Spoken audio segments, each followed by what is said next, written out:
suspend the requirement of open meeting law to have all meetings in a publicly accessible physical location. Further, all members of public bodies are allowed to participate remotely as long as reasonable public access is afforded so that the public can follow along with the deliberations of the meeting. For the public to join the meeting remotely by telephone, dial 1-408-650-3123 with access code 235-235-861. Or the public can join via computer at global.gotomeeting.com/join/235-235-861. All supporting materials that have been provided to the members of this body are available on the town's website. The public is encouraged to follow along using the posted agenda. Please note that this meeting is being recorded by Auburn Public Television. Can we please rise for the Pledge of Allegiance? To the flag of the United States of America, and to the republic for which it stands, one nation, under God, indivisible, with liberty and justice for all.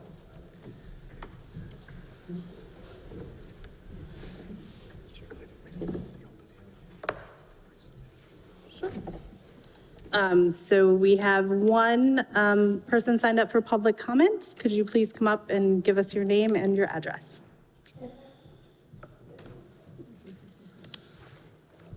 Good evening, everyone. Doreen Goodrich, 5 Lower Windbrook Drive.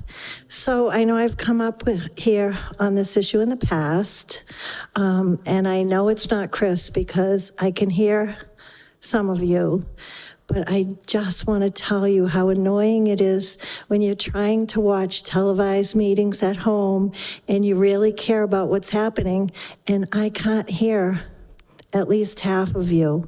And I just want to remind you again that it's not just you having a private conversation, you're talking to all of us out in the public. And I know sometimes it's easier to turn and say something respectfully to your person next to you, but then you don't hear.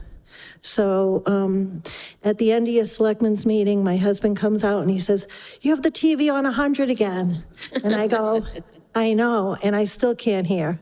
So I just want to ask you again, and I don't know if Chris needs to check these mics, but please make sure it's in front of you because there's a lot of us out there that really enjoy this stuff. So thanks, I'm going home to watch a meeting and I'll let you know how you do.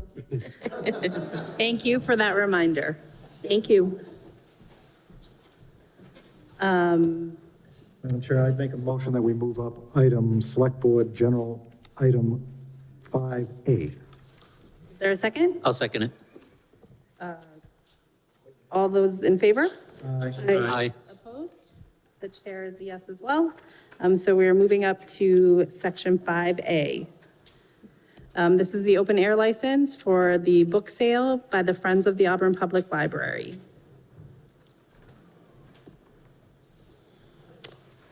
Hello, my name is Linda Daddis. I'm the president of the Friends of the Library, and I'm here for a permit for an outdoor book sale on October 21st, Saturday, 10 to 12:30.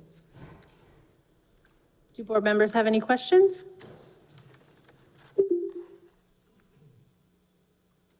Is there a motion?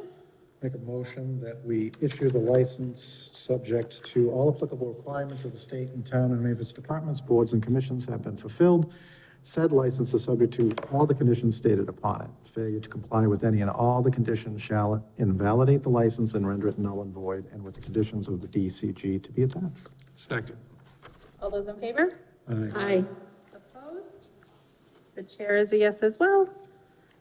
Madam Chair, I'll make a motion that we waive the open air license fee as this is a nonprofit organization. Second.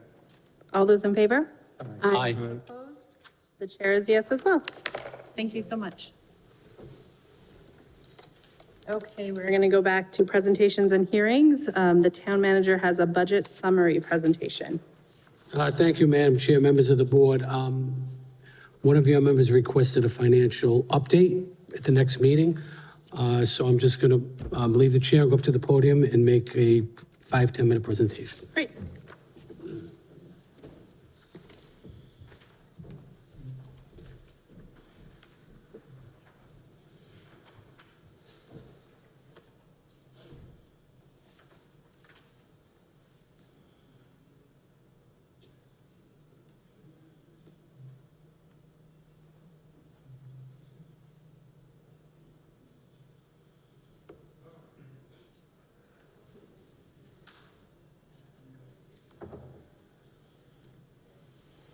So, Madam Chair, members of the board, leading up to the fall town meeting, which is scheduled for October 24th, I put together this summary. This is something that you will be taking a position on later on in the meeting as it relates to the articles in the warrant. In terms of the financial update, we are seeking a request just totaling just shy of $2 million, $1,990,603. As we look at Article 2, which is the top half of this presentation, there are total requests totaling $495,453, of which $307,000 is being asked to be appropriated from general fund revenues, with another $163,149 being requested from ambulance proceeds, an additional $25,000 out of package enterprise fund.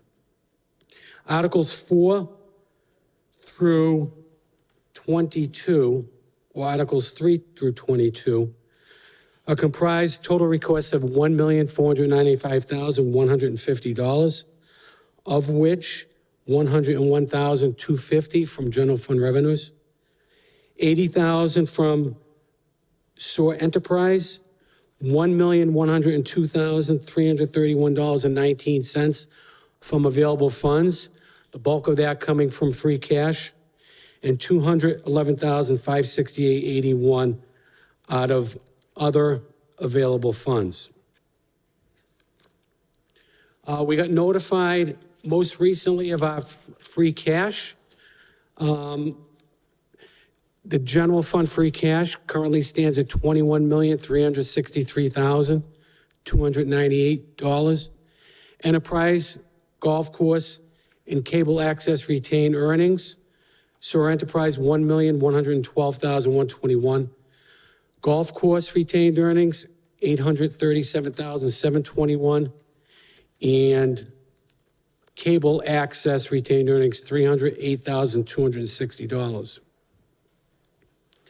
When we look at the amount of money that we're requesting from free cash, when we look at our free cash policy, it's calculated using the following numbers. So our 23 certification, most recent, $21,363,298. As we compare that to last year's free cash certification, $18,786,743, it's a gain of just shy of $2.6 million. In accordance with our free cash policy, which allows us to appropriate up to 50% of the net gain only for capital items and non-operational requests, the amount we can appropriate is $1,288,277.50. That's 50% of the net gain from 22 to 23.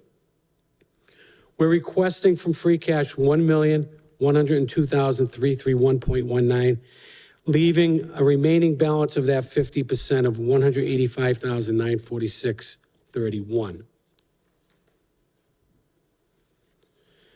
When we look at the summary, and this presumes that all the warrant articles requested is going to be approved by town meeting, we would be looking at total appropriations of $82 million, revised $361,812.43, revenue of approximately the same. We would be taxing at a rate of, out of 2.5, we'd be taxing at 21.13. So roughly just a little over 1/5 is coming from levy. And our excess levy would grow to $9.309 million. So that's good news. These are the appropriations. This has been provided to you. Any bold item in the right-hand column would reflect the change that's being requested under various articles.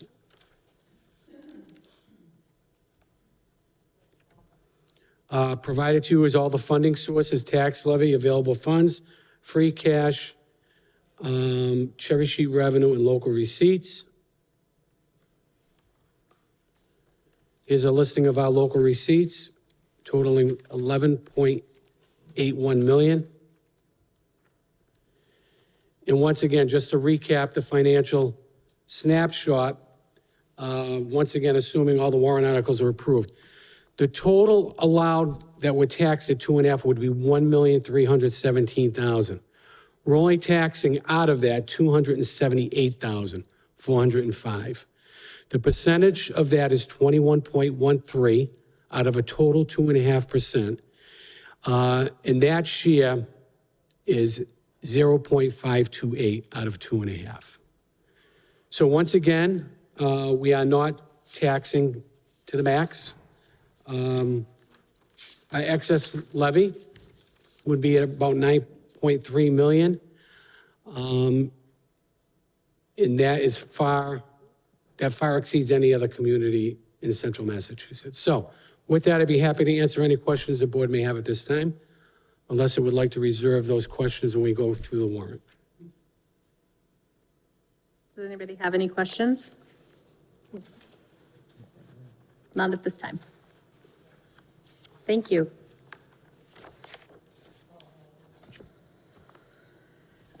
So I guess we can move along to the warrant. How do we want to take these, members? Do we want to take them individually, or are there particular ones that you have questions on? I'm happy to do whatever the board seems I fit. have a few questions, but I don't know what others think. So I have questions on Article 6, 8, and 15 and 21.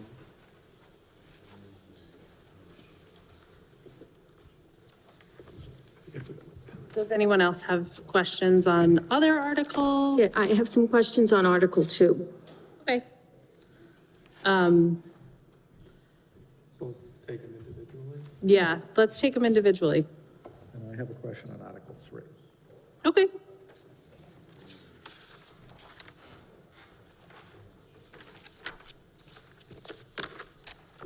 Do we want to take them individually, or could we do Article 4 and Article 5 together? I think I'd like to take them individually. Okay, sounds great. So we'll start with Article 1, the Report Finance Committee. There's nothing really there, so Article 2. Does anybody have questions? Does anybody want to start with questions on Article 2?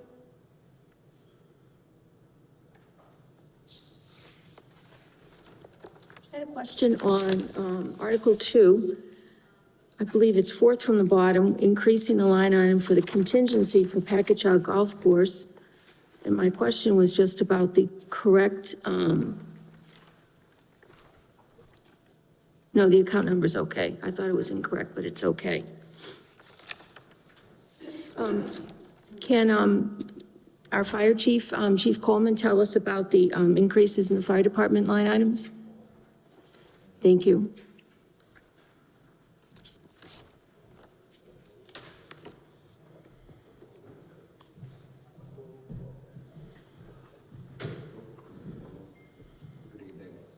Specific to a certain article or? Article 2, those 4 line items, please.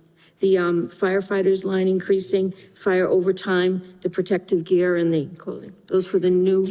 Sure, thank you. So as the board is aware, we had discussed this several months ago as part of the impact discussions. Once again, this year, town administration, upon my request, is supporting the addition of 4 new firefighters starting on January 1. We structured it a little differently this year. Last January, all 4 positions came from the levy. This year, out of those 4 positions, 2 will be funded through ambulance receipts and 2 will be funded through the levy. And then the increases to overtime and protective gear is taking into consideration those 4 new positions.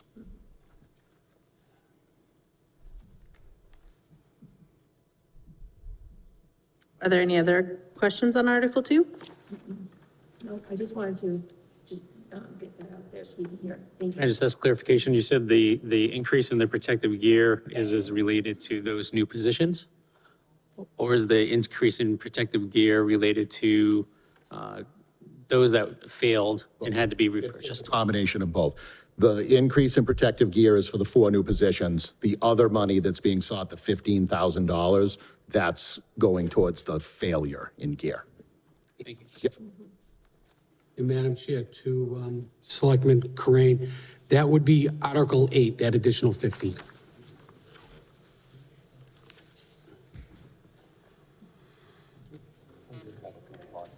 Certainly. On line item, talking about salary and wage from 60 to 80, I was just wondering what that was, what the cause of that was. So there are a number of considerations that we are contemplating, probably half a dozen positions as a result of retention and recruitment. I can tell you, we just filled 2 engineering positions and we had to offer more than what the base was advertised at.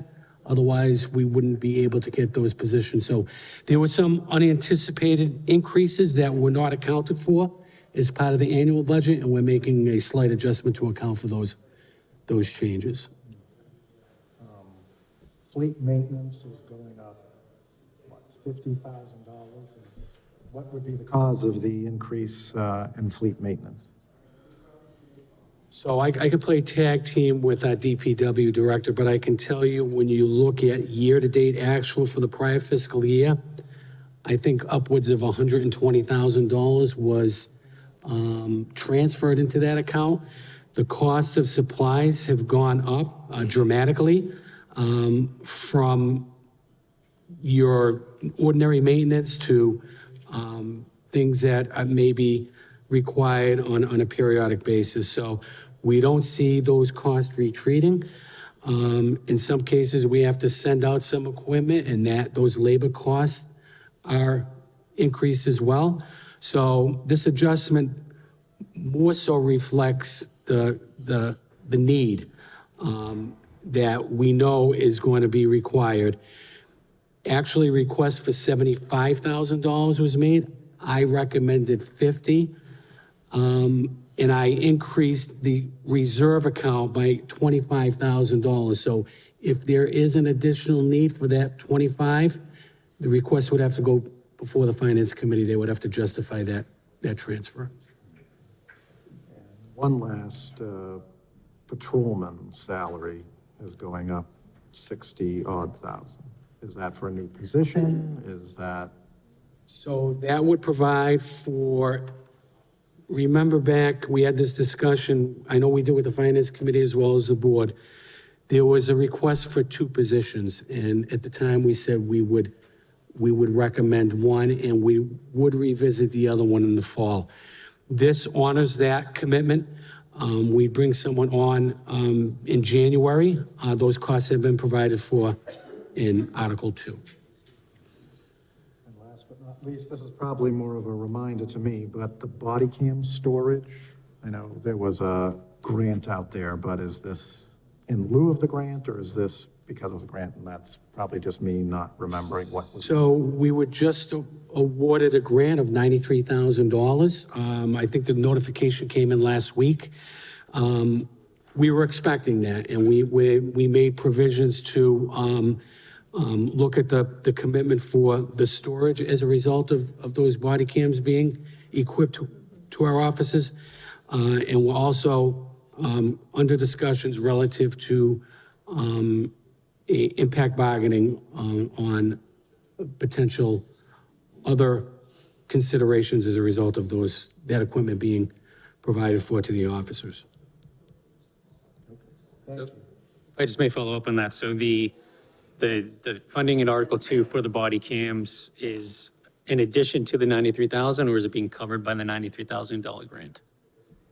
No, the $93,000, okay. So all good questions. Thank you, Madam Chair, and to the rest of the board. Before I answer that question. I'd like to recognize probably one of the best decisions I made after Julie chose me to be the next chief of police. Scott Mills worked tirelessly on this grant, and he put a lot of effort into it, and there was a lot of collaboration with EOPS in the state of Massachusetts. So I don't know if I thank him enough for the hard work and the dedication that he has for making the department shine, but he does a great job, and I'm super proud of him and grateful to call him my friend. So that being said, the grant that we were very lucky to get, because we got a lot more money than a lot of other communities that don't even meet our population, the cloud storage is not covered. And the cloud storage is important for data retention when there's public records requests and through the courts to send out the redacted, in some cases, video that's taken by the officer's body-worn cameras. So that's kind of where we're at. And we're hoping if things all fall into place, we can, once we get our physical award, make the purchases, get the training, and our target date was for January. I think it's going to be tight, but that's kind of where we're at. And that's really it in a nutshell.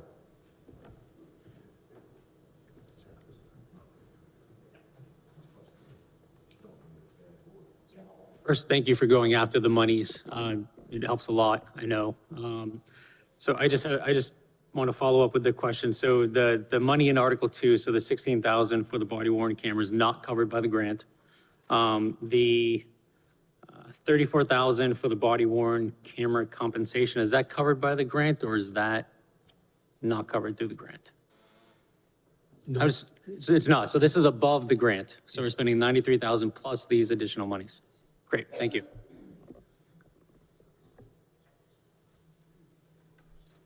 Are there any other questions on Article 2? I just have one other question, either for DPW or the town manager. The sidewalk and pedestrian safety for $50,000. Is this the sidewalk fund that we had discussed about setting aside money to prioritize sidewalk construction and pedestrian safety measures? So there are two pieces to this in this warrant. Number one, it permanently infuses 50,000 into the operating budget every year, okay? So more likely than not, we'll probably put this under Article 4, the CIP, only because if it's not expended, we're allowed to carry it over from year to year. So we want to have that flexibility. Number two, the warrant also requests to amend a article that was approved for LED street light conversion, which was done several years ago. And that was done in anticipation of a credit. We had to front the money before the credit hit. That money, in the end, ultimately was reimbursed and not used. So we would like to redirect that towards our sidewalk program and be able to make a dent in some of the needed repairs and things of that have been called to our attention. Thank you. Did we want to vote on these individually, or like after we discuss each one, or would you prefer to do it all at the end? Don't we usually do it individually? Yes. May I ask that we hold off on 2 as it pertains to other articles? Sure. And then we can amend 2 before approving or Sure. whatever action we choose to take. So moving on to Article 3, I believe this is on hold. It is the, So Article 3, I believe you all were sent an email to that. I don't know if you had an opportunity to review it. But we got a request from the petitioner that they would like to postpone this article at the fall town meeting, although we cannot remove it from the warrant. Warrant has already been mailed, but we'll get a motion on the floor to postpone indefinitely. As to whether or not this article would bubble up again at a later date, we don't know. are there any questions? Yeah, will the town planner speak to this if people have questions? Actually, the matter was supposed to be discussed before the planning board tonight. They're meeting across the hall. I was hoping I would get an update, which we did in time for this meeting. Short of that, the town planner was willing to come in and give you an update based upon the information they received tonight. I think because no information has been received by the town, I don't think there's anything to report, because the planning board did ask for information that they did not receive. I'm just thinking of town meeting, because I anticipate people have questions about why it's being postponed, but our town planner will be able to speak to that? Yes. Okay. Someone will be able to speak to that, but yeah, if asked. Okay, moving along to Article 4. Does anybody have questions on Article 4? Oh, seeing none, we'll move along to Article 5. Are there any questions? Just a question as to which schools will be upgraded, I guess. Will this cover all the schools or just certain ones?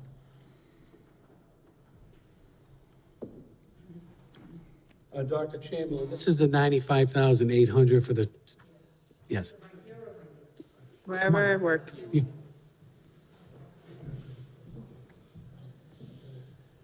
So in different ways, the 95,000 will impact each of the schools. There is some work to be done on some of the doorways that would primarily impact the elementary schools, the two primary and the intermediate. As far as the cameras and the monitoring systems inside, that would be done at all schools. So it's a little bit of both. This is in line with work we've done with our district safety team, as well as what took place during the audits that we conducted about a year and a half ago on each of our buildings. So we keep just trying to build in additional redundancies and things that will help protect our staff and our students. Thank you. Thank you. Are there any additional questions for Article 5? Okay, we're going to move to Article 6. Does anybody have questions on Article 6? They do. Go ahead. Yep, so there was money that was laid out for a separate project and coming to look at using the balance of the money that's remaining for a separate project. My question is, why wouldn't they bring the separate project forward as a separate project and seek financing that way? So if I could field that question, Madam Chair, members of the board, so this money was already borrowed through bond proceeds. Once you go out for a borrowing, if there are any surplus or unexpended funds, there's only certain things you can amend that for. It has to be of like purpose with the same term of when I say term, if it's borrowed for a 10-year purpose, it's got to be paid within so many years. Because it's borrowed funds, they are seeking to repurpose those funds. That is legitimate. If it wasn't a borrowing, then you could do one of two things. You could amend that purpose for non-borrowed funds, or you could choose to rescind that money, let it go back to its original funding purpose, and then request a capital project from those funds at a future date. So I'm concerned about the repurposing because I don't want to run, we're concerned about what they call an arbitrage issue.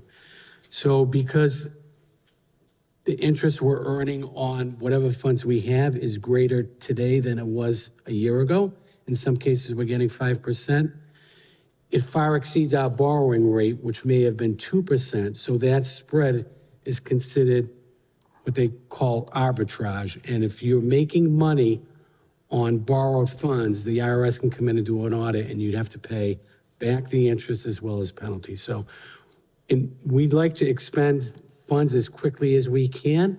This purpose does fit, and I am concerned about the arbitrage issue. Thank you for that explanation. Are there any additional questions? Okay, we're going to move on to Article 7. Does anybody have questions on Article 7? Seeing none, we'll move on to Article 8. So it's a very similar question to Article 6. Again, they're seeking to repurpose funds. I just don't know why they're not coming and asking for a separate project on that. They're looking to replace, so I know the ambulance, we were lucky enough to get the grant or donation, and we're looking to repurpose funds that were allocated for that. Can you just explain what you mean when you say for a separate project? I don't understand what you mean. So you're looking to repurpose 90,000 from the ambulance reserve. Wasn't that part of the ambulance new purchase? Yes. Yep. So money was allocated for that. We were lucky enough to get a donation. Yep. And now you're looking to reallocate money that was, I think I understand your question. So originally, when town meeting voted to expend the $300,000 for the ambulance, and that purchase was never made because of the donation, we reallocated a portion of that money to hire the fleet mechanic, and then a portion of that money to buy fleet equipment, which left a balance of money appropriated by town meeting, but was unspent. So instead of coming in, this is really, correct me if I'm wrong, Mr. Manager, this is really more of a housekeeping issue, where if I came in with a new project just seeking $90,000 out of ambulance receipts for these purchases, there's still $90,000 of unexpended money as appropriated town meeting that's just hanging out there on the books. So if I never close that project out, or if we never reallocate that money for something else, forever in time, that project is going to be hanging on the sheet as unexpended funds by town meeting.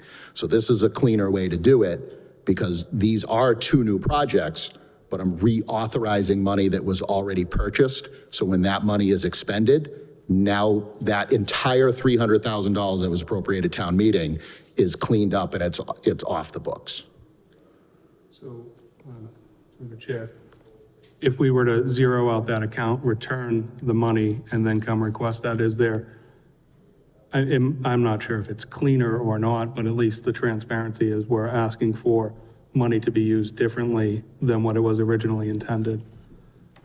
We're doing the same thing. If he came with a new article, it would look just like this, except it would say from ambulance proceeds, just wouldn't have repurpose on it. This isn't a bond issue. I think to your point, Mr. Chambers, I think it's more of a transparency issue by doing it this way versus another article, because we're going back to town meeting saying the $300,000 that you appropriated, we didn't use it for that purpose. So we're asking you to repurpose it for this. To me, that's more transparent than coming in with just $90,000 additional from ambulance receipts. So is there an issue if they did it differently than this, or does it all turn out, and this is a cleaner way to do it? It doesn't change the intent of the article, doing it the way you had suggested, Steve. But what I can tell you is town meeting can still reject this request if they're not comfortable with it. I just want to make sure that, again, maybe I'm not seeing it that way. I think the way it's explained there, but as I read it, it's like, okay, we have this money, let's go up, hurry up and spend it. And I know that's not your intent, so I'm just trying to call attention to it. And so I guess I'll just point out, I don't want to debate the issue, but I guess I'll just point out that every town meeting in the 20 years that I've been here, this is how every department reallocates capital money that was left. So this isn't new. If you go back and look at every town meeting warrant in the last 20 years, this is how it's done. I don't disagree, I'm just asking the question. And again, it will come before town meeting. I'm not for or against it, I'm just trying to understand the process. Thank you. Are there any other questions? Okay, we'll move along to Article 9. Are there questions on Article 9?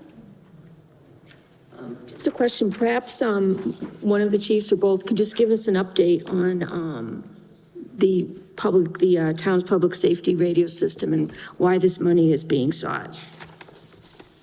Okay, just, the Reader's Digest is fine.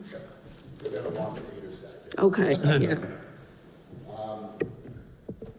The police chief and I were here a few months ago, and we briefed the board on what the issue was. Again, back on, the money that is being requested through town meeting is 3 different parts that make up the close to $500,000, whatever that number is. It's for 50 something. It's 3 different parts. So part 1 is on July 22nd, we suffered a catastrophic electrical failure on Rochdale Street that crippled our radio system for a month, where that system was running off of generator power. The problem was a breach in the underground conduit that's about 900 feet, and National Grid would not turn the power back on for obvious reasons because there was water in the conduit. That was complicated by the fact that the town does not own the land that conduit sits in. So in order to replace the conduit, we would have to move it, which wasn't necessarily a problem. But in order to do that, we were going to have to construct a new road in order to access the radio site from Rochdale Street up to the radio site. That cost far outweighed the cost from just moving the radio site from Rochdale Street to Leicester Street. So at this point, Rochdale Street has been abandoned. As it sits, both police and fire systems main sites are now on Leicester Street, and the police department has a backup equipment here at the town hall. So the first part of that request is to cover the emergency repair that was done over that month with the radio vendor, basically rebuilding or building a shelter site at Leicester Street to house the equipment. That's part 1. Part 2 is when we did those moves, we gained some coverage in certain areas and we lost some coverage in certain areas. And when the radio consultant was in and we were moving all the equipment around, police department has about 95% coverage, which is like the ideal. That's kind of what you shoot for.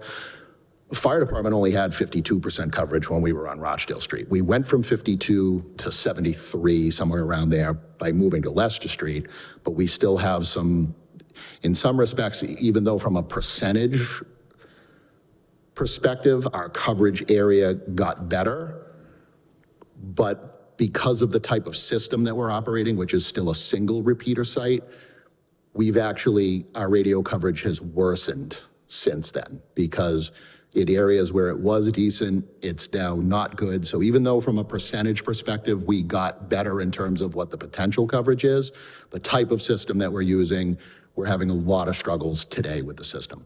So the second part of this is to build a new radio site on Prospect Street, which will then bring our coverage up to around 93%. And it'll be a different type system. The police has a different system than we do, which is why they have better coverage in terms of how they can communicate. So we'll go from a single site repeater to a 3-site simulcast system. So that's the second part of the request, is to build that simulcast site on Prospect Street. And then the third part of this is back in 2020 through the normal CIP, Fire Rescue had requested funds to upgrade our 2 repeater sites. So again, we have a primary repeater site and a backup repeater site. At the time, we were looking to upgrade those 2 sites to a 2-site, simulcast system. With everything that's gone on in the world, and it goes right back to the question that was asked earlier tonight about fleet maintenance, supply chain issue is a real thing. Cost increases and hikes are a real thing. So this CIP radio project started in 2020, and just this past June, some of the last pieces of equipment for our project has arrived, and that was ordered in the fall of 2020. So since then, with escalation over the past 3 years, we have a shortfall of $107,000 to complete that project. So originally, I want to say the borrowing, I want to say because you got to include interest in it. I want to say it was like $230,000 for physical equipment and labor. And in the last 3 years, we're short $107,000 just to complete the $230,000 radio project that we were shooting for in the fall of 2020. So those three numbers, the power failure, the building of the Prospect Street, and the cost escalation from the original 2020 CIP, that's what totals the total request for the radio project. Thank you, Chief. My question, either to you or through the chair to Ed, was there ARPA money that was given towards this project also? The only ARPA dollars that were given towards the public safety network was this board voted to authorize $500,000. If you remember, we talked about the public safety fiber loop. And again, this is why the direction of the fire rescue radio project has changed even since 2020, because in 2020, we did not know that we were going to get a fiber loop. A fiber loop in some respects was like out of the question in terms of that project, which is why I was looking just to upgrade our, repeater sites to a 2-site simulcast. The fact that the board supported that fiber loop project is what makes it possible for this Prospect Street site now to come online with a 3rd simulcast system. So that money is the only ARPA funds that were put towards the radio project. Okay, thank you. And through the chair, if I'd just like to add that this is not just a fire and fire rescue project. This fiber loop ties in with the police department's emergency communications. So this is really a combined project for police and fire, and it's a game changer for us. There's a lot of communities like the city of Worcester and the town of Sutton that have gone to these using fiber to get away from the old technology of over-the-air radio communication systems. And it's something that's long overdue, and this will be money well spent, well beyond my time as police chief and Chief Coleman's time to improve public safety communications.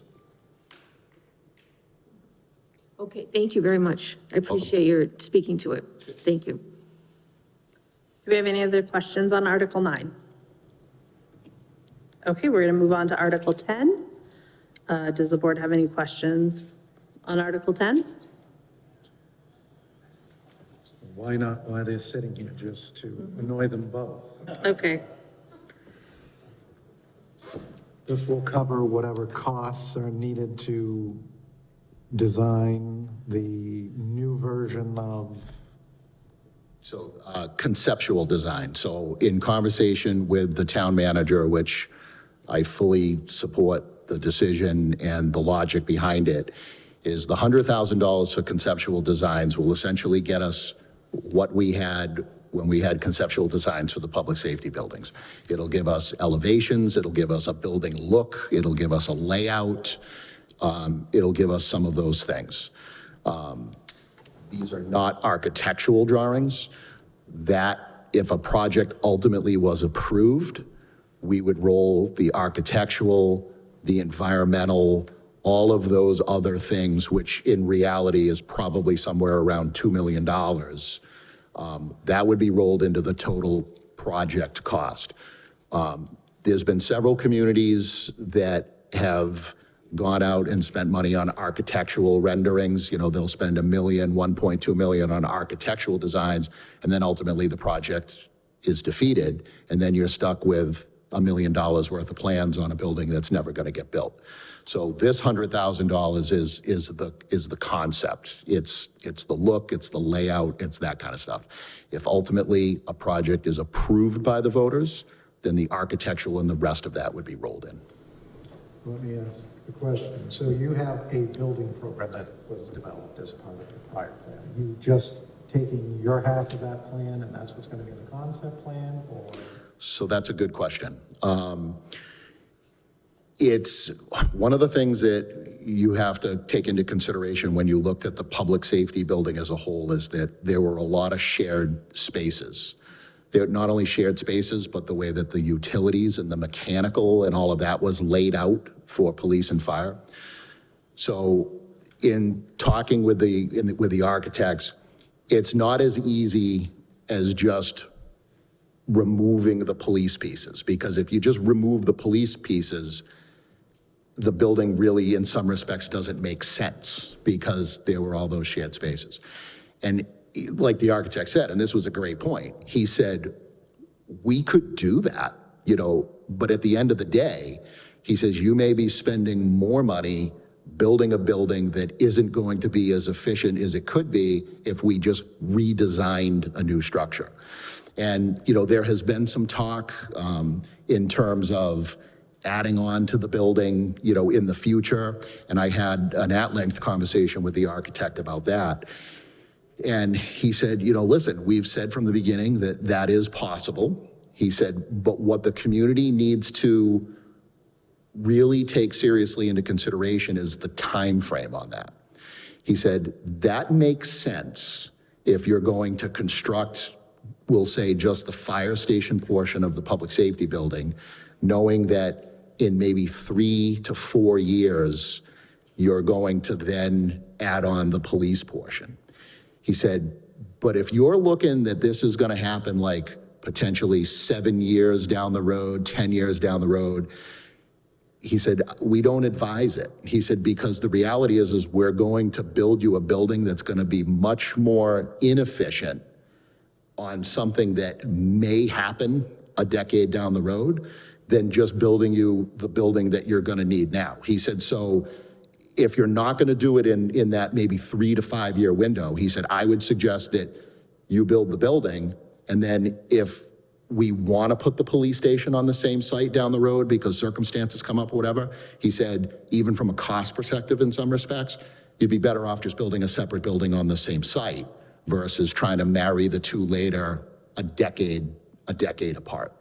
So he just wanted to bring to the town's attention that we would probably be spending more money trying to construct something that we could add on to a decade from now. Through the chair, this may be a question for the town manager.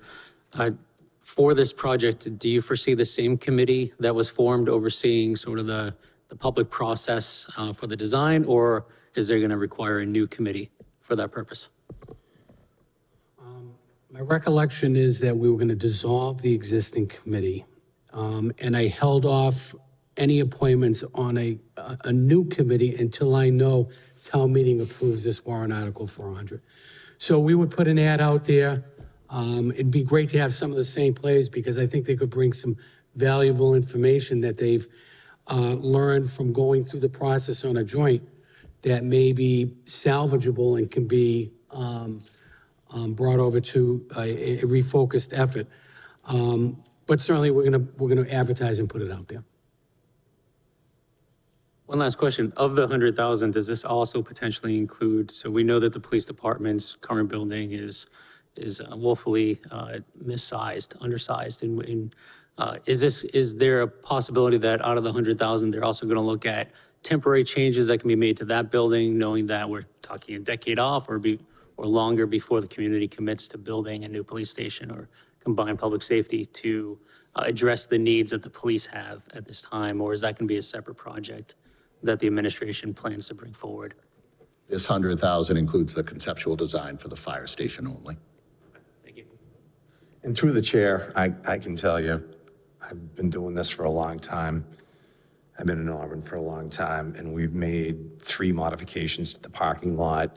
We've turned closets into storage. We've removed bathrooms for dispatch space.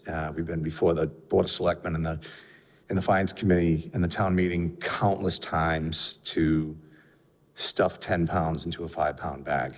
And we are pretty much at the precipice right now. So I don't know how much else we can do. I would certainly invite any of the members or any residents from town to come by the PD and see where we're at. I mean, we've pretty much put our upper parking lot right out to the sidewalks out on Oxford Street. The lower parking lot, we've expanded a few times.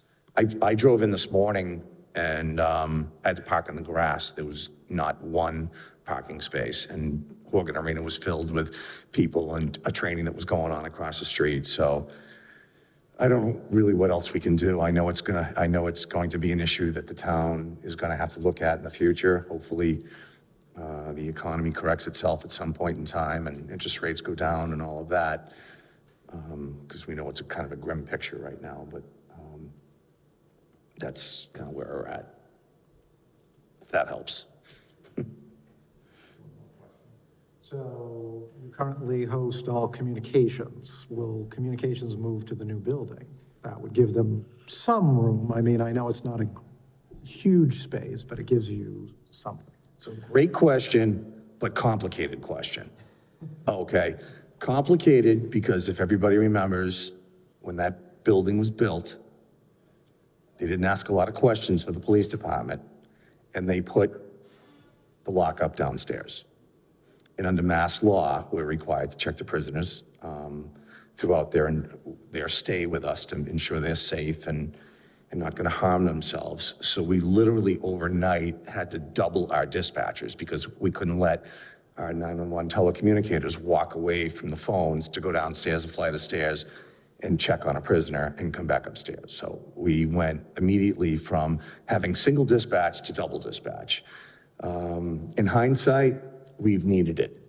The board graciously approved me 2 more full-time positions because of the level of calls that dispatch center has in there. So it would be problematic. I can't tell you right now that would happen. I think potentially in the future, it could.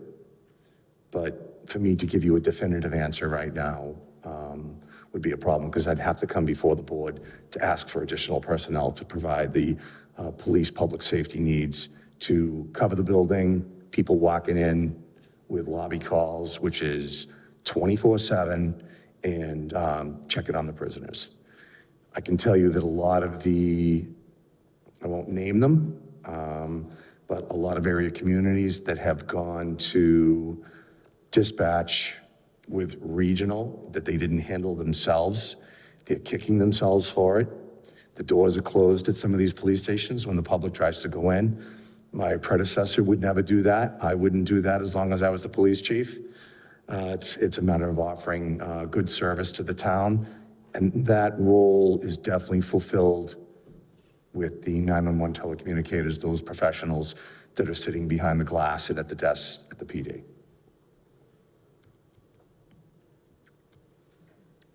Thank you. Thank you. Are there any other questions for Article 10? Okay. We're going to move on to Article 11. Does anybody have questions for Article 11? Seeing none, we're going to move on to Article 12. Are there questions for Article 12? Quick one. Sure. Do we anticipate that this will cover the cost of the maintenance of these facilities that DPW actually, DDIS, the other D? This will cover the cost if we create this account, not us, but town meeting creates this account? Hi, good evening. Thank you for the question. So for the charging stations, we do not know what the expected revenue is going to bring in. Since the charging station has been installed, we've brought in a couple $100. It's just starting to get the word out. We have had several cars charging there. That money is going to come in quarterly, and the expectation is that that will increase over time as more and more the push for electronic vehicles comes. Right now, we have minimal cost. However, in time, if we have to replace these charging stations, that's the goal of having this revolving account in place, so that over time, we'll build the money up, and should we have any significant changes, that would help cover the cost. Right now, the software annual cost it's just about $300 for the one charging station, but they're shiny and brand new right now, but in time, we just want to plan for when they do have to be replaced. What kind of maintenance are we looking at? And do we have anybody on staff who performs this, or is this done by a third-party vendor type situation? We do have, it would be done by a third party, so we don't have anybody that would do the actual work. But we got this charging station through a grant with the state, and we hired a company to put it in.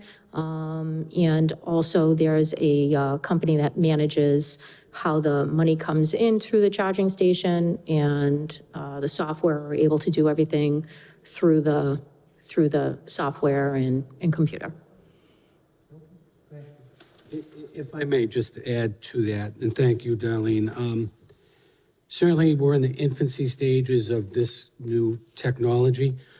We're just looking to provide for a revenue stream that's going to provide for ordinary maintenance. We aimed high on the 25, knowing that we're probably not going to come close to that unless we replace the equipment. That's something we can monitor on an annual basis by revenue and expense and modify the cap either by increasing or we can actually reduce it at a future town meeting.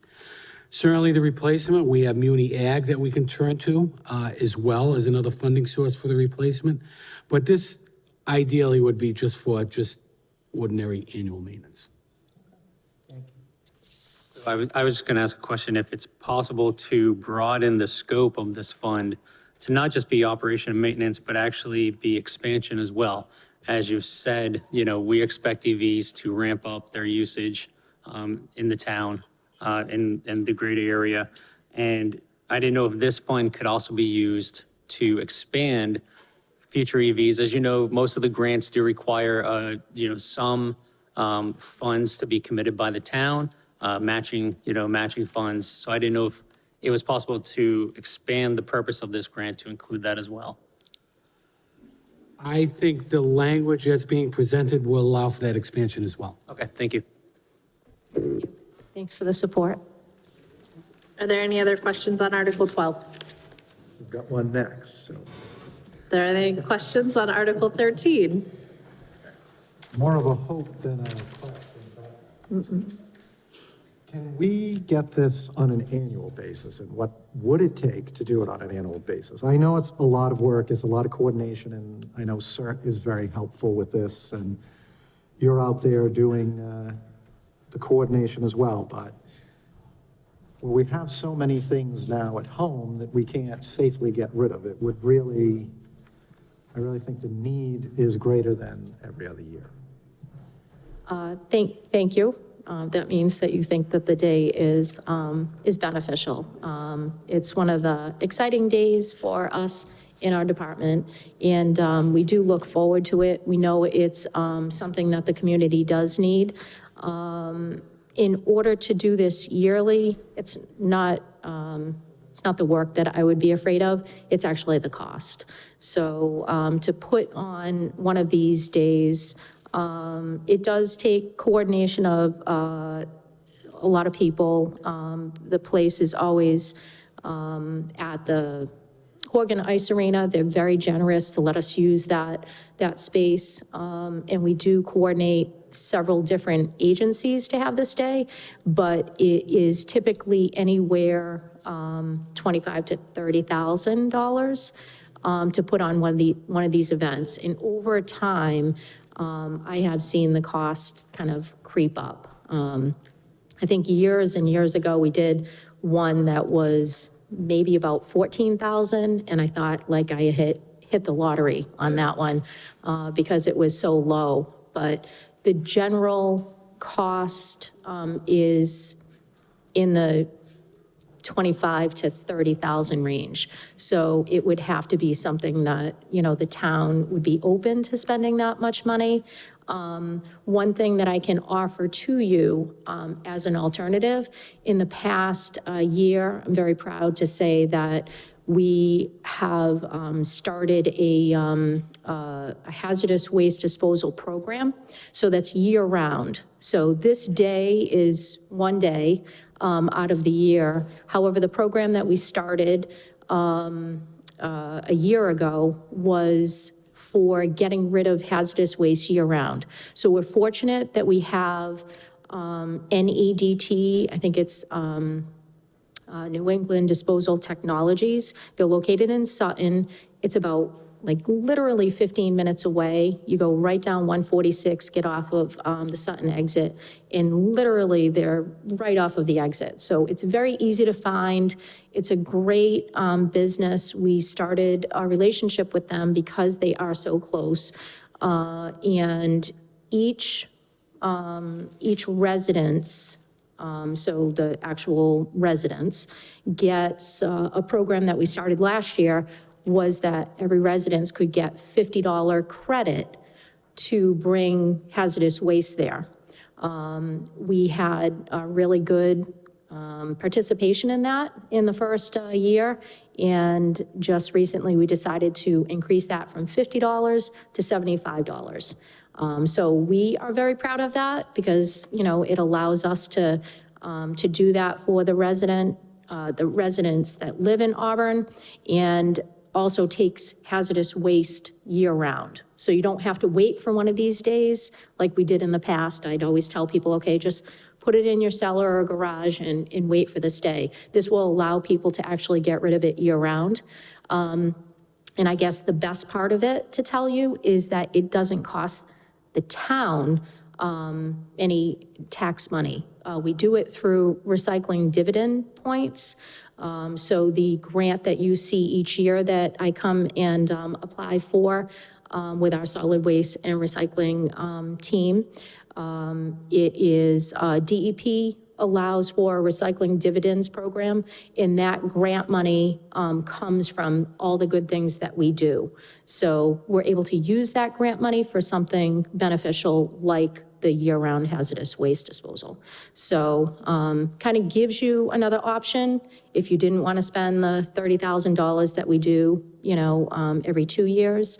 It gives you another option and something that we put out to the residents to let them know. Hopefully that answers the question. Okay, I'm not opposed to it every year. If you give me the money, I will do it.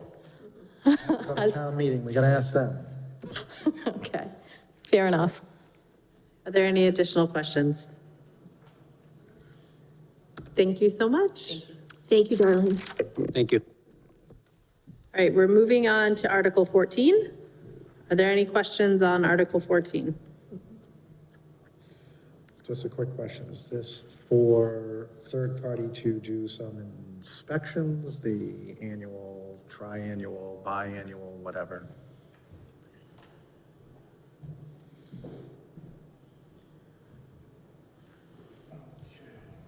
Good evening. The Department of Revenue has now gone to a 5-year revaluation program.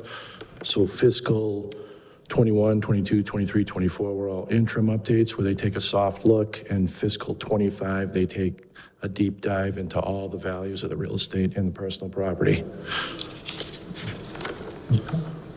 So, if I may, Madam Chair, on 15, which is also yours, can you share what training and support services you're asking money for? The training and support is from the software vendors to establish landline tables in conjunction with the assessing office to hopefully get, in conjunction with the two departments, the vendor, RRC and Vision, together they collaborate to come up with the land value tables that's acceptable within the assessing office and specifically to the Department of Revenue. Can you explain that a little further, the land value table? So there's residual land. There could be different land valuations and different site indexes in different areas of town. One part of the town might be more desirable based on sales, and if you extrapolate the building and the land values could be higher in certain areas. And then also there could be different classifications and zoning uses, which would, warrant higher land values in commercial and industrial districts. So this is more of a tool for you to provide what you're evaluating? That's correct. I do have a quick question. Is that good for 5 years if they've moved to a 5-year cycle? The next revaluation will be fiscal 30. So they do an interim every year, but again, that's kind of a soft look, a sample size or a portion of it. And then every 5 years, they do the deep dive and look at every single parcel and personal property account. Okay, thank you. Does anybody else have questions? Okay, moving on to Article 16. Are there any questions for Article 16? So similarly, if the money was returned and then reallocated differently, is there benefits to doing it the way that it's proposed here? I know this was money that was a different project that we're looking to spend in the sidewalk program that you've talked about. So it would be basically the equivalent of a debit and a credit, so it would, I'm guessing, and without doing some research on it, my guess is because it's 06 and doesn't have a prefix of 30, these funds were appropriated from general fund revenues. So if it were to return to that and reappropriated, it'd be a net zero. I think as the chief had indicated, these repurposing requests are done on a continual basis. We actually repurpose bond proceeds.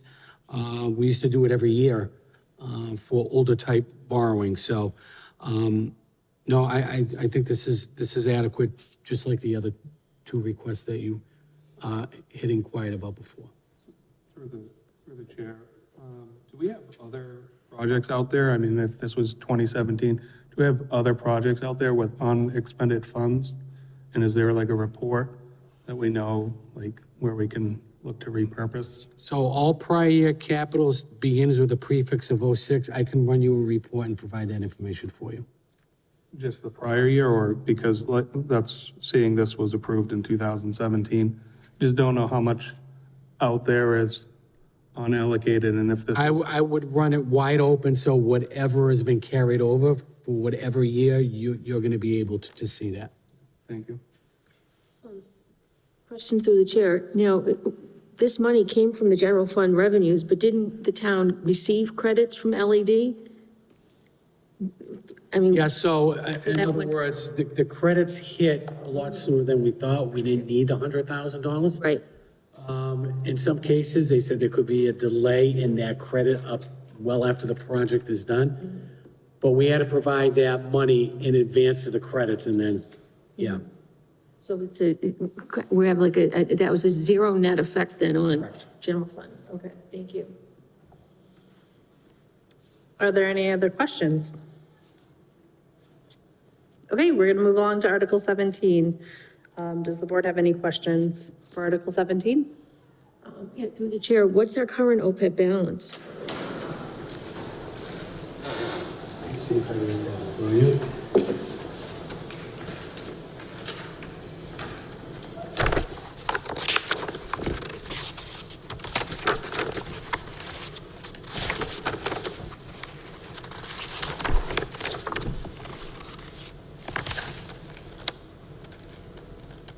As of FY '23, $8,054,950. And to put that into perspective, I think our unfunded liability based upon an actuarial audit that's done every 2 years, I think the last audit was at about 53 million unfunded liability. Through the chair, is this part of a set policy where we try to set aside a certain percentage of free cash or a certain amount of free cash towards OPEB? So I can tell you, pre-COVID, we had this built into the actual tax levy. And during COVID, we were seeing a substantial loss of revenue as a result of the downturn in the lack of activity in the economy. We went to town meeting, we cut $1.3 million out of the budget. This was a victim of that $1.3 million cut. So we were able to fund it in future years by a vote of a portion of free cash. I'd like to tell you that in future years, I'd like to build that back in to the tax levy, so we have a permanent reoccurring appropriation that will feed that for years to come. And through the chair, I mean, we took it out of the operating budget, but we were still able to contribute to it, correct, each year? Yes. And in addition to the town's annual contribution, we've negotiated through our contracts a percentage of pay that the employees contribute to that help offset that liability. Are there any other questions? Okay, let's move on to Article 18. Do we have any questions for Article 18? Just what is the balance currently? Because we were contributing more than that. I know it's been somewhat variable in my time on the board, but that seems like a low number for stabilization. So, and I think it all depends on the trend in what we're taking out of the account. We have just shy of 4.5 million in the stabilization account. So I think if you look at the level of contribution over the last several years, it may range from 175 to 250. At the time we made the request, we didn't know our free cash balance at the time. But I think that's adequate since I don't think we're drawing out of the stabilization this year. No, we haven't, but we are, and we have been, as you know, living through the early 2000s, we were in pretty dire straits. So I definitely think 4.5 million sounds like a lot of money until you realize that that's all you have in stabilization. Back in 2007, we had $128,000 in stabilization. Today, we're at 4.5. It's going to go to 4.6, plus any return on investment, which is higher now, is going to add to that balance. But you would agree that 4.5 million on a $76 million budget isn't going to go very far. I can tell you our level of stabilization is probably greater than any other Central Mass community. I agree, yeah, in terms of total budget. So we can make that a priority if we want to set a benchmark as it relates to the total percent of operating budget. But it may come at the expense of other priorities that have been identified. My concern is, again, to your credit and to the credit of town meeting and to the finance committee and others, we are better than the others, but that still doesn't give me a lot of comfort when I realize that number, considering our overall budget number, we're not even talking about 1 month's expense. So that's my concern. So If I I don't could know just, if the others want to discuss it in the future. I just wanted to bring it up. I think we have to take into consideration what we have drawn out of the stabilization as a means to minimize our borrowing cost. So I know typically, I think we paid roughly $400,000 out of stabilization to redo the football field, the artificial turf, which was $600,000. We took a chunk of stabilization to offset that. We took a chunk when we bought a new ladder truck at a 1.1 million. We took about $500,000 out of the stabilization. That's what it's designed to do, to provide for a down purchase on large capital items. So our taxpayers aren't paying for exorbitant interest costs on that larger borrowing. I still would like it to be higher, but for another time. Sorry, Madam Chair. Yep. Going on. Certainly fine. Madam Chair, if I may, through you to the town manager, similar question to Article 17. Is this part of a standing financial policy that the town has where we set aside a certain amount of money dedicated towards annually, a minimum amount going towards the stabilization fund? So as I highlighted earlier in my presentation, that 50% of the net gain could be used for a variety of reasons. Could be capital, could be OPEB, could be stabilization. That decision isn't locked into a percentage. I think that decision is made based upon availability of funds. And fortunately, we're in a position where we have a healthy gain in our free cash. I hope that trend will continue, although it could be victim of circumstances beyond our control. Thank you. Are there any additional questions?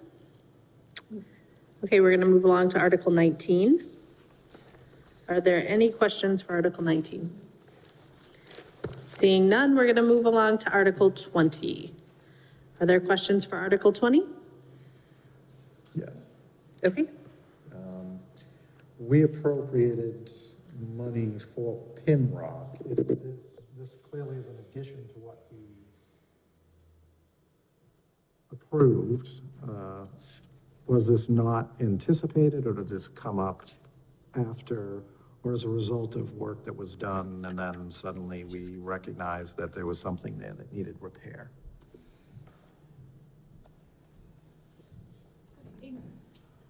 So this is a separate project. The Pinrock project was a redundant force main going up to the Upper Blackstone. This has to do with the odor control unit that's adjacent, or that works at the pump station due to its proximity to the residential area. It came to the sewer superintendent's attention that it needs an upgrade. He had an evaluation done on the odor control unit. There's certain components that need to be replaced, as well as the irrigation that needs to be repaired. Is it total repair, or is this? It's a repair. How old is the equipment that we're repairing? So there is components of it. Some of it is actually replacing wood chips. Some is the irrigation that will moisten the wood chips to filter the air. I would assume, and I'm not sure of the age, but it would probably be as old as the pump station itself. From the 1970s. are there any other questions? Thank you, Joanna. We're going to move along to Article 21. Which is your item. You see it. So you might not want. Yeah, sorry. Are there any questions for Article 21? So, yes. So there was an article for a mower or a fairway mower previously, and you just are looking to amend that to be a mower because the fairway mower is not needed, is that correct? So at the time, we were looking to replace the fairway mower because the mower that was in use had computer issues, and they were trying to fix it for months. Sorry. So they had they weren't able to fix it. We went out to get a fairway mower, and they were finally able to, whatever the computer programming a component that was wrong, they were able to fix. So we're looking to reappropriate the money for a mower that can do greens.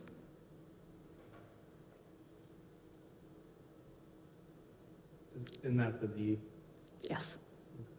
And this will allow, I think the golf course superintendent could probably do a better job of explaining, but it would have a variable height for the grass. And just to clarify, this comes out of the golf course. So the money has already been appropriated from retained earnings by a prior vote of town meeting. So it just amends the purpose, so it wouldn't be an additional deduction of retained earnings. But it's the golf course. Golf course, yeah. Thank you. Are there any other questions? All right, I think we're all set. Thank you. So moving along to the final article, Article 22. Are there any questions on Article 22? Lots, at least 12. Well, it's our article, so. And this was the only article or the only chapter and the rules that need to be corrected, everything else was in line? Yes, correct. Madam Chair, may we look, I have a question on an item in Article 2, please. On the line item for contracted services for Auburn Youth and Family Services, we're increasing that line item by $75,000 or 52%. Is that going to be the new balance going forward, or is this a one-time? So I know Norm is here, and I'm sure he's itching to talk about this, but we're glad to recommend a permanent increase in that line item by $75,000. Now, I can tell you the request was for $100,000, because we will be through a quarter of the fiscal year. When you do the 75 on an allocated basis, it's really the value of 100. We made that announcement at the annual breakfast last week, and they are pleased at the town's position relative to the recommendation. So I can tell you I've had a series of discussions with Norm, with the Youth Commission, as well as AYFS, a few board members who reached out to Dory and I to have a discussion about the need. And I think the need has been there for some time, since COVID. I could tell you that our teenage population is seeking counseling services in record numbers, and we just have a number of unmet need as a result of that. And with the recent migration of some of the migrants, it's created an additional stress on the services that are being provided for through AYFS. Okay, great. So when we get the budget next year, it'll be an actual increase of 100,000, because this is for 3/4 of it? So that's a discussion that we're gonna have to have.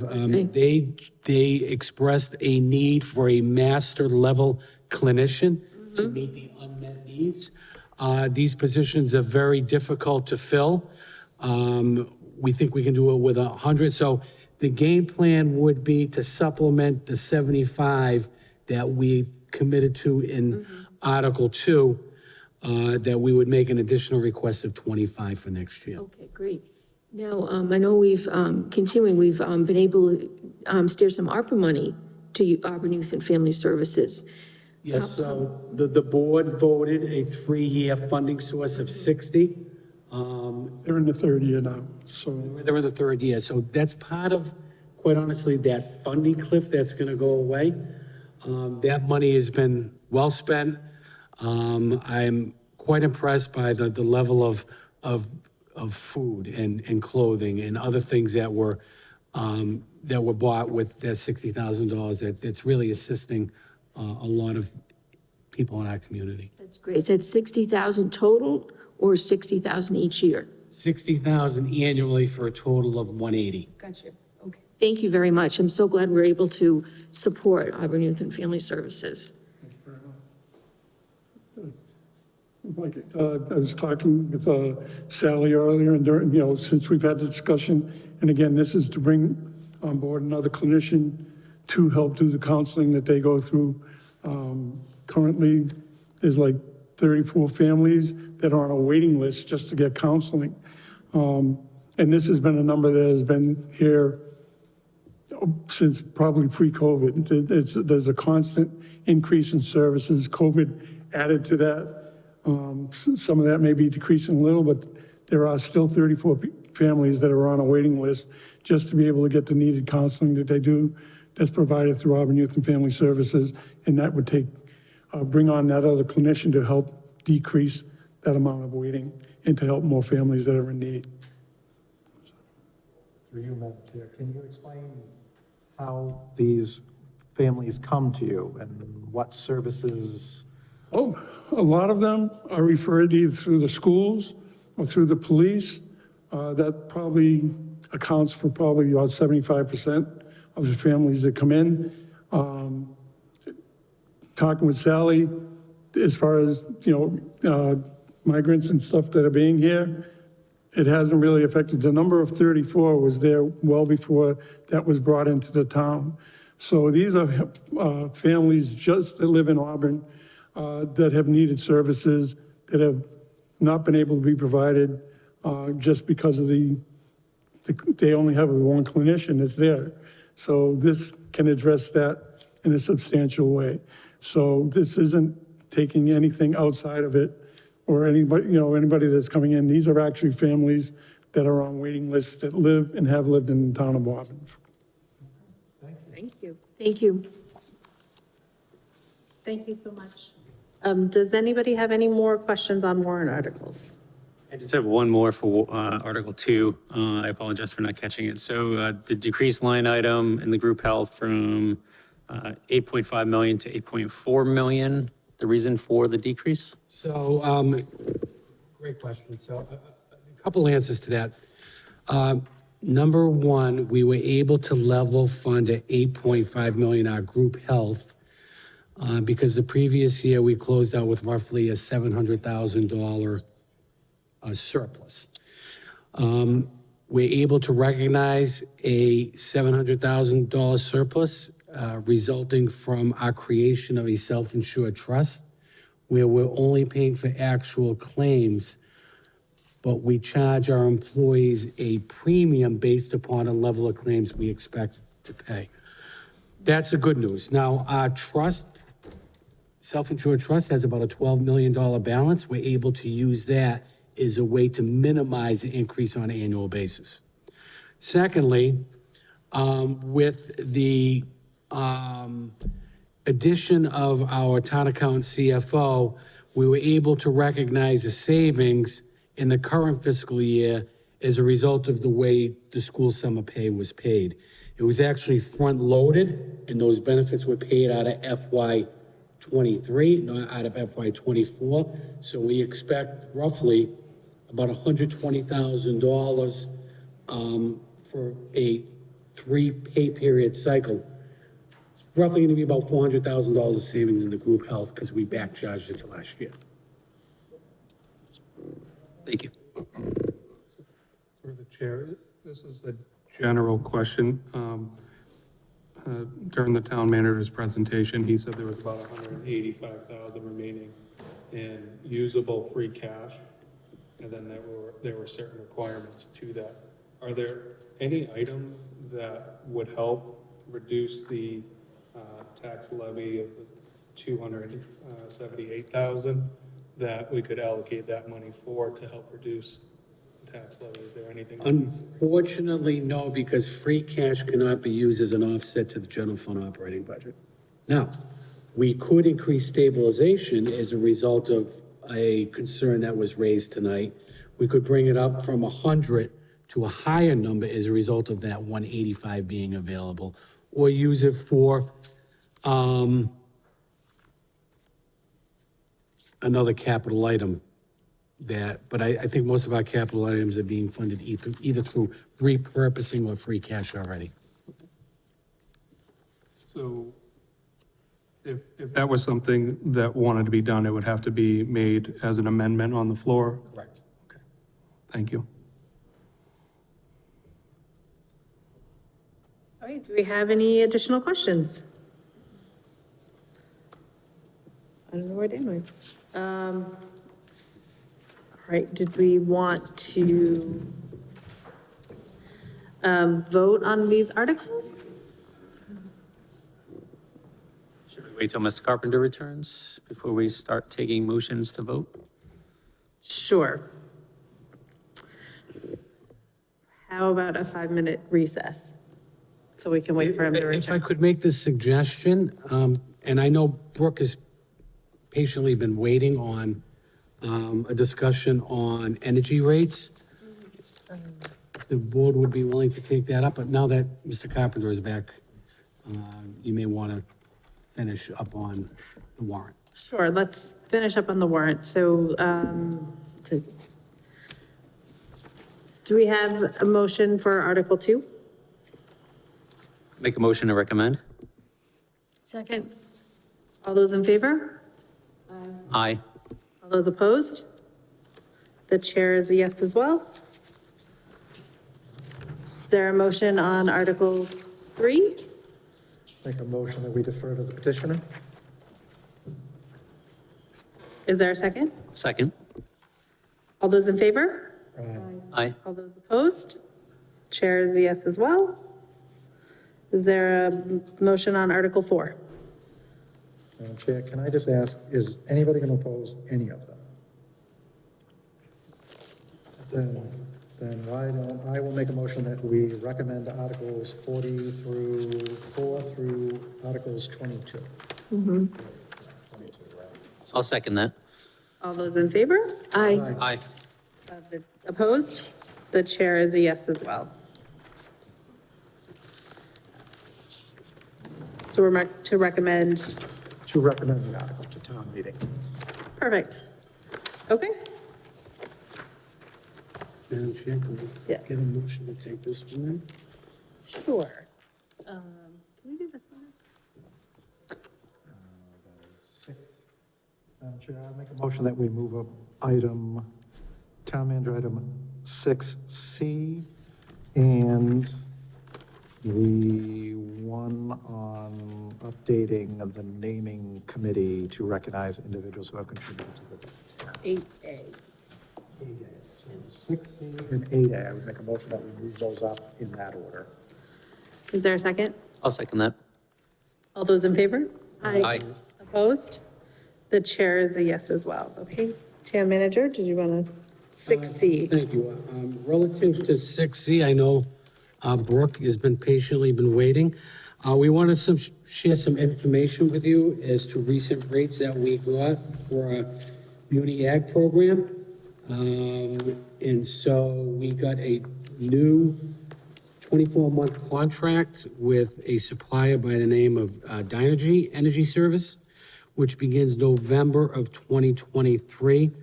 Their kilowatt hour price is roughly 14.68 cents per kilowatt hour, as it compared to the current rate, which is going to expire at 23.82 cents per kilowatt hour.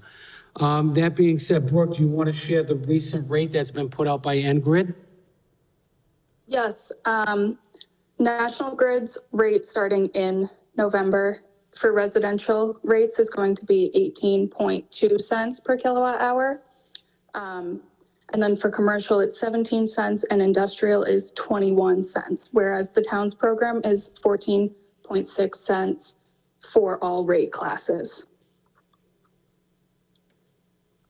So, Madam Chair, I want to thank Brooke and all the hard work she's put into this. I can tell you that for a period of time, we get very anxious when we see these rates. I can tell you last year, the last time we went out, when we got it at 23.82 cents, the rates were climbing every day. Fortunately, for those who are in the ag program, the rate by NGrid for that same period when we were paying 23.8 cents per kilowatt hour, National Grid was paying 32 cents. So that made the 23 cents look good, although I can tell you that I had heart palpitations when we were considering whether to lock in at that rate at that time. Do board members have any questions? Madam Chair, I just have one question. The memo references various programs that National Grid has for income-eligible families and other customers needing financial assistance. I know our rates are significantly lower, and I'm grateful for that, but does the town offer any similar programs for income-eligible families or customers needing financial assistance? So, Through the chair. Oh, sorry, go ahead, Ed. oh, go ahead, Brooke. We do not, because we secured this supply rate. National Grid still bills for the distribution rate. So that's any of the other fees and rates that you may see on the bill. So that's what they can discount with our program. It is essentially a discount when residents, it's an optional program as well, but residents can opt in to have a lower rate with the town in that case, but we can't do much about National Grid's distribution rate and the other rates that they charge. Okay, so just to confirm, with respect to those programs, residents who opt into our program can still apply for those reductions through the other fees that NSTAR charges for delivery, et cetera? Yes, yep. They can take advantage of the town's rate and National Grid, any programs or rebates or things of that sort that they have. Thank you. Welcome. I have one question. Through you to the town manager or to Ms. Polkry. Are there any contracts, we experienced it with this most recent one that's going to expire, where the rates dropped after we locked in? Is there any way to develop or have a contract, is it legal, I guess, to have a de-escalation if the rates decrease, that our supplier will match to a certain degree? Is that something that could be worked into a contract? So there are opportunities, and we've done it in the past, we're allowed to get pricing earlier and do a blend and extend. It extends a contract, it takes advantages of those lower prices, it spreads it out over the new contract term. Other than that, Brooke, I'm not familiar with any other de-escalation opportunities that I'm aware of. Neither am I, other than the blend and extend. We are locked in for the 2-year period, and unless the supplier was willing to work something out with us, then I believe that we're locked in for the rate for the duration of the contract period. Thank you. I have a question. So how does a resident get this rate? The mic is yours, Brooke. Okay. You just have to either call Colonial Power Group, which is the third-party consultant that we work with, or call the supplier directly. The supplier is Dynegy Energy Services. And I have both of their phone numbers in my office, and we had our press release and postcards go out a week or two ago to residents. So the phone numbers are on there, and when you call, or you can go online as well, just have your National Grid bill handy with the account number, and they'll be able to switch the supplier for you. Question, probably to Brooke through the chair. Is this information all available on the website in case someone didn't get the card or didn't hold on to it? Yes, it is. It's available on the town's website under the Energy Committee page. Thank you. Are there any additional questions? Thank you so much. Thank Thank you for hanging in there, Brooke, appreciate it. Thank you, Brooke. No problem. Have a good night, everyone. Sure. Now we're going to go to member item 8A. So this is an update on the naming committee to recognize individuals who's contributed to the town of Auburn. So if she doesn't mind, I'd like to ask the town clerk to come up and join me because I was not on the board at the time that all this took place. So I'm going to update you on what I found and ask the town clerk to join in as well. So at the last board meeting, Mr. Carpenter asked for an update on the status of the flag committee as well as the status of the committee to recognize individuals who have contributed to the town of Auburn. I think we were calling it the naming committee. And after the meeting, myself and Mr. Chambers, who had been appointed to the committee, contacted Matt Toth from the Library Board of Trustees, who had also been appointed to the committee, and tried to set up a meeting so that we could get the process started. And in talking, it started with an email to the town clerk asking, how can we book a room? How can we get on the agenda? And then, long story short, what we found was that the committee was never properly created. The terms of service for the members was never defined, as well as there is the issue that if you go back into the board meeting minutes or you watch the videos, it was the membership was to be 3 members. One was the appointed member by the select board, that was Mr. Chambers. The Library Board of Trustees was supposed to appoint a member, that was Mr. Toth. And then the third was supposed to be a regular resident. And I was appointed at the time. I was not a board member. I was on the planning board and I applied for that position. There is some question on whether The intent was to not have two members of the select board to sit on this committee. In fact, if it was to have a normal resident, in which case Mr. Chambers and I could not both sit on the board as originally appointed. So I think we're here to decide on where we go from here, whether the board wants to move forward with creating this committee or either as a subcommittee of this, because my understanding, and please correct me if I'm wrong, the select board ultimately has the authority to decide the name of, of any property owned by the town. And the purpose of this was to recommend a name as it related to the new sunroom that's being constructed at the library, as well as to attempt to create some process to recognize individuals who have contributed at, I believe, Goddard Park was the other purpose. Yeah, I think through the chair, I believe through the minutes, it says Jury Square, the library, and then Jury Square, that whole project there.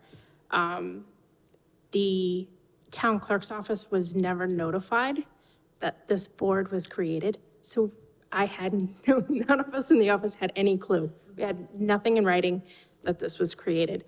So essentially you can redo it, redesign it as you wish, because it was never, we were never notified. So as far as we're concerned, it wasn't created. There was no time limits, nothing done.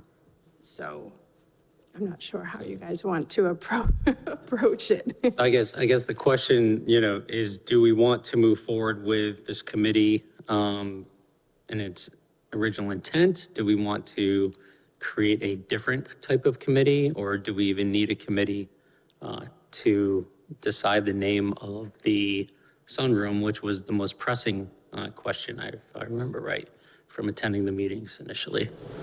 Was that and the bridge? So it was not to rename Goddard Park because. Oh, no. It was to recognize some way, whether names on benches or to find some way to recognize people. Yes, we had the bridge and we had the sunroom. My recollection from the meeting was we were trying to gather input rather than have the board, because the presentation was a individual came before us and recommended naming something. That individual did not communicate that with the library board of trustees. So we then communicated as a board with the library trustees, and several people came into that meeting and gave us several different suggestions. So it was to look at the suggestions. That was my recollection. It was those two pieces of new items that potentially could be named. That's my recollection. So I don't recall if we asked the town manager to create a committee or if it was a subcommittee. That detail has long since flown. Yeah. In watching the meeting minute, rewatching the meeting or listening to it again, that wasn't clear to me either. Whether it was a subcommittee of the board or whether it was a town manager appointed committee, I don't know if you were able to decipher. Yeah, going through the minutes, it was tough. There really wasn't any clarity on any of it. Through the chair to Mr. Kazanovich, is there a benefit or a drawback to having a subcommittee of the select board versus a separate committee? Well, my recollection of how this unfolded, it morphed out of requests that came from the library director, who suggested that as a result of a major contribution by a resident in Auburn, that the library addition be named after that donor. And then it went in several different directions. So I can't express to you what the intent was. Certainly they wanted to have a board member, because ultimately I think that decision resides before this board. But I think there was a suggestion by the Board of Trustees that the naming rights of that may consider a standing board member or a prior board member who also made a significant contribution to the community by serving on that board. So I think in the end, I think the reason for developing this committee was to have multiple naming rights for either rooms or the bridge or that would recognize a number of individuals that were considered that evening. So I guess it all depends on the intent, what the board would like to see, whether they want to consider what was offered that night. So may I ask, is a subcommittee of the select board able to have members on it who are not on the select board?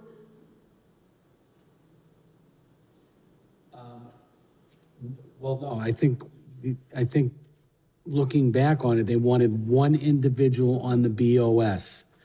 And they wanted one individual on the BOT, which was Matt, and then one resident. So clearly they didn't want two members of the board.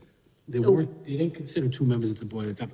Unfortunately, Mr. Corain, who was the resident, is now a board member. So, no, it's up to the board.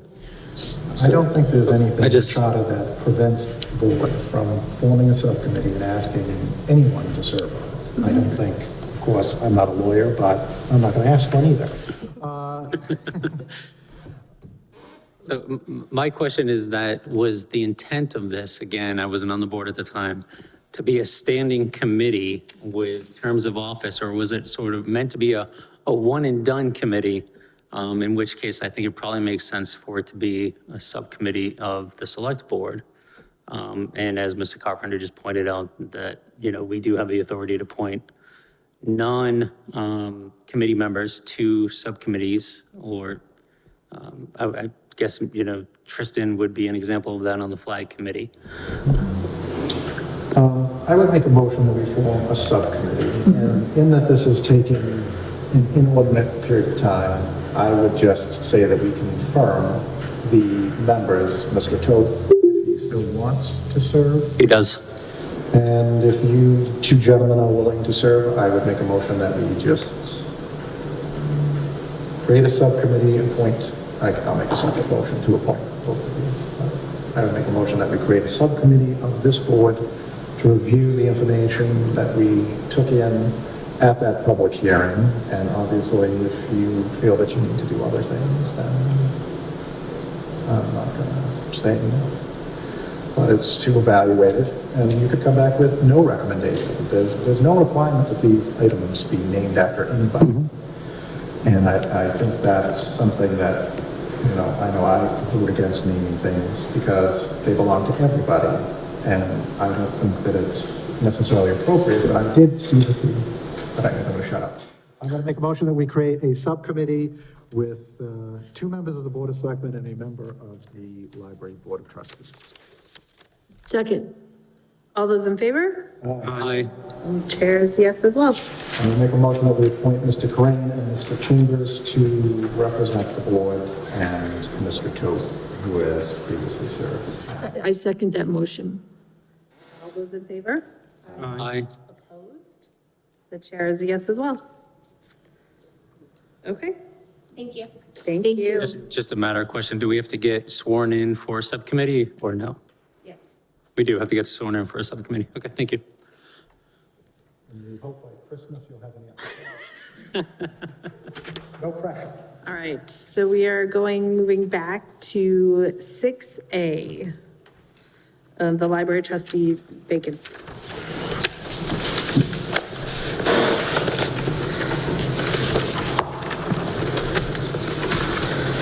So I believe in our packets, we have, there was one individual who was interested in serving. Yes, Madam Chair, we did receive one on the 27th of September. There is a process in terms of interview, joint meetings. There is a notification process, so we want to know if it's the desire of the board to schedule that for your next meeting and notify the Board of Trustees of that process. I unfortunately cannot be at the next meeting. I'm traveling for work that week. Is it possible to postpone this to the meeting after that? Absolutely. And what would the date of that meeting be? So 2 meetings from now.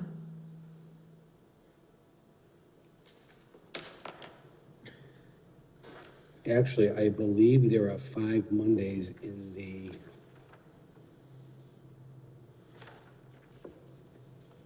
Let me just look at my calendar.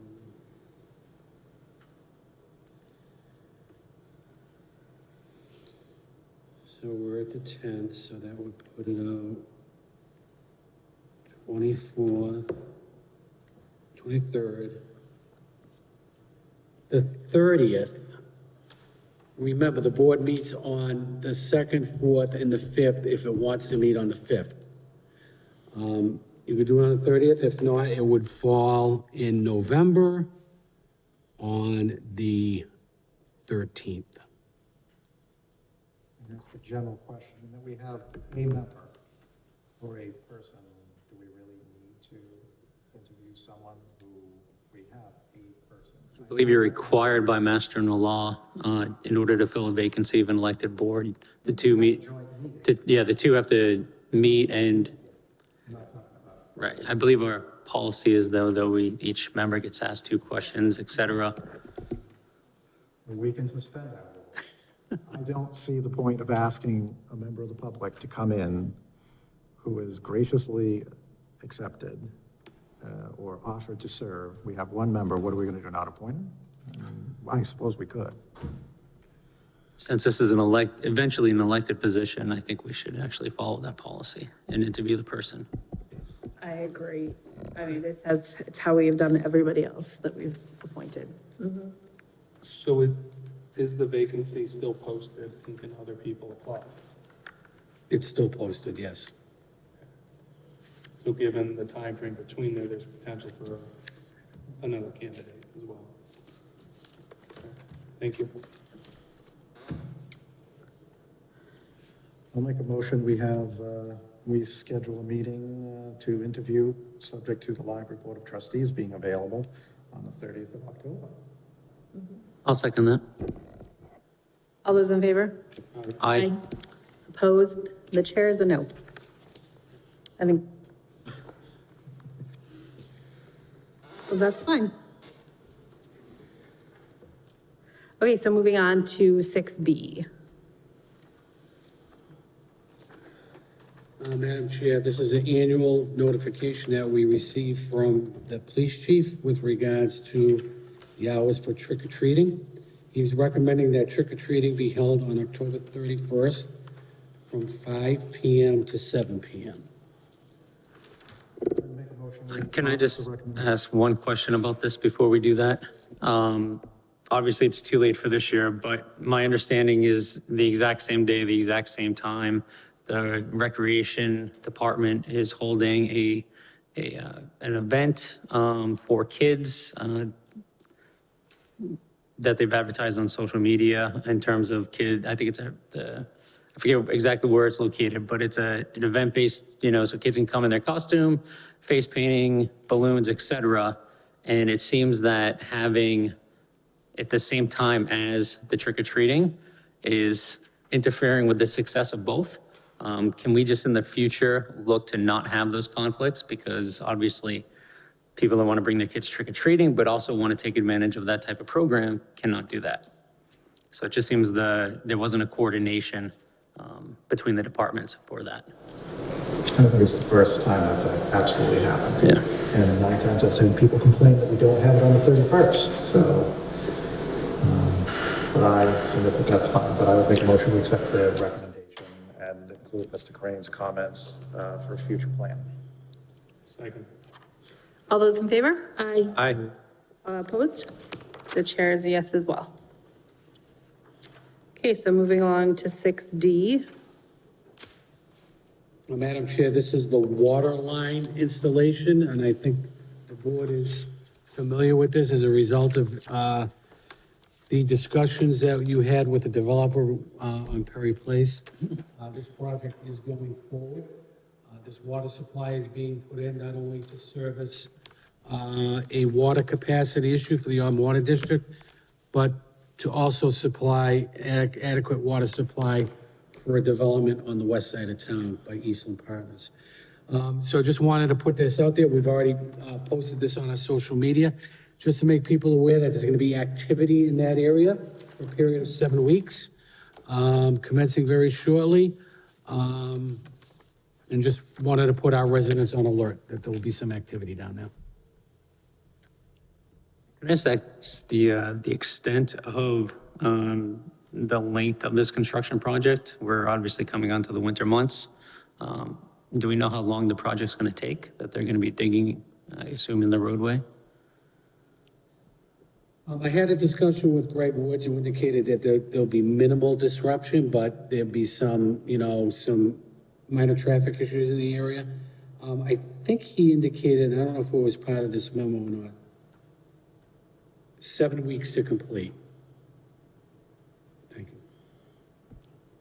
you. Have they been coordinating with DPW just to ensure that if we do get an early snowstorm, that their location, if it is in the public way, is properly plated or is, backfilled with temporary asphalt, just to allow our plows to clear the area, especially for emergency vehicle access, but also for residents that do have to get to work in a snowstorm? So we have been in contact with the water district, and I know that they've also been in contact with Mass DOT, where a large portion of the project is located. Thank you. Okay, so we're gonna move, are there any other questions? Okay, so we're gonna move on to 6E. So, Madam Chair, while our DPW Director is here, she informed us that she's put in a request to DOT for some signage. And I believe that a informational letter was sent in your packet, identifying the type of signage that Joanna has applied for. So these are street signs identifying bike paths within our public ways. And there's no need for the board to apply for and accept, because these funds, as I understand, are automatically granted based upon specificity of request. Mr. Chairman, I ask, the streets that were selected, how are they chosen? Is it existing? Because I don't think we have bike paths on all these streets, so.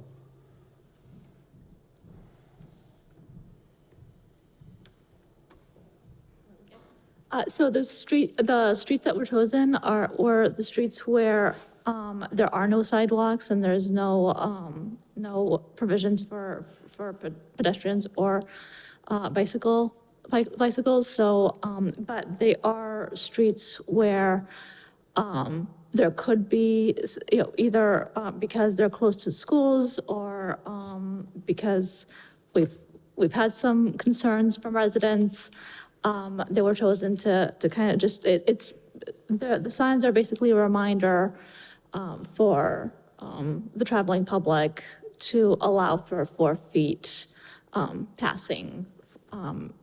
This is, the sign is actually a bicycle symbol, but it's also for pedestrians as well. So my next question is part of the process for sidewalks, and are these streets, have they been prioritized to get future sidewalks or enhancements for that? So our prioritization plan is not complete, so they have not. And I can tell you that some of these would be very difficult to construct sidewalks, but they do have a lot of pedestrians and bicycles going through them. So it's just, it serves as a reminder for the drivers. Can we ask the challenges that would be faced by not putting sidewalks in the, can we identify what those challenges are and let the town meeting and stuff vote on funding for some of these? Because I don't know what challenges we'll face in these, but if we need to remind people to give them 4 feet, I think we need to provide them a safer space for that. And if they're highly trafficked with walking, I just want to make sure that we're addressing that, and anything that is a challenge gets known to us, and we can work through those challenges as a group. Thank you. Are there any additional questions? Okay. Thank you. We're moving along to item 6F. Madam Chair, if I could turn this over to my assistant, Dory Vecchio. I think she has a higher level of detail than I'm aware of, but there is a compact grant that Mike has applied for, and That's correct. Excuse me, through the chair. This is a community compact grant. It's for IT. The due date is this Friday, October 13th. I've been working with our IT department to determine what the cost would be for switches throughout the town. The hardware cost right now is $87,000. We're still waiting for installation and configuration. The grant amount max is up to $200,000. So the request for the board is to allow us to apply and accept. Do board members have any questions? Will this cover the cost of the equipment requested? Through the chair, yes, it will. And is there any match required? Through the chair, no, there's no match. Is it a competitive grant? Yes, it is. Are there any additional questions? Who might we be getting the money from? Who's providing the grant? This grant is through the Lieutenant Governor's Office. It's Community Compact. I know the town of Auburn has used this grant before, IT, and also Best Practices Grant. So the money does come from the state of Massachusetts. It's not federal, it is state. Thank you. I would make a motion that we authorize the filing and the acceptance of the grant up to the amount of $87,280. I think it's up to 200,000. But they're only asking for 87. I think they're waiting for the installation and configuration costs, and the grant amount is up to 200,000. So I think you want a placeholder for up to 200,000 so that once those costs come in, we're fully covered. That is correct. Thank you. To quote 200,000, and I hope that we get the vote too. Second. All those in favor? Aye. Opposed? The chair is a yes as well. We're moving to 6G, coffee with Congressman McGovern.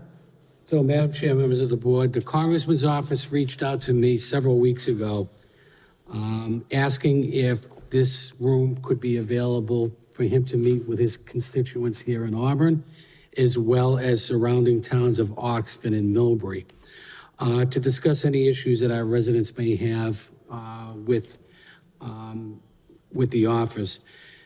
Originally, it was slated for an earlier date, but due to the removal of the speaker, it kept him down in Washington, and he was on the fence, didn't know he was going to be able to make it or not.